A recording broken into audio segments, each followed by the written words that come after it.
Lasteaias Pääsuke toimus traditsiooniline üritus ja selleks oli jalgrattapäev. Sellel päeval tulid lapsed lasteaeda ratastega, tõukeratastega ja kiivrid peas. Millega on täpsemalt tegu, uurisime lasteaia direktorilt Jaana Talviste.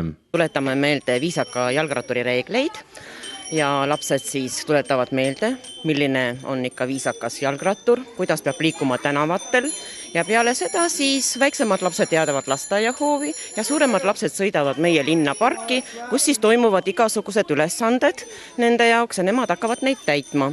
Ja muidugi see suurejooneline üritus lõpeb ikkagi tänukirjadega ja maiustustega. Vaatasime teie kodulehte ja septembrikuu on teil teretamise kuu. Et miks te teretate?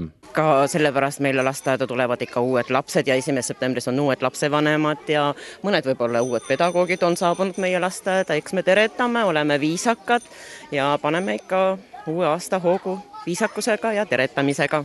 Kas siis teretate mitu korda teineteist? Ei no ikkagi me teretame ikka korra päeva, aga oluneb, kui keegi tahab 2 korda, 3 korda, miks mitte? Oluneb inimesest ja tema tujust ja tema tahtmisest.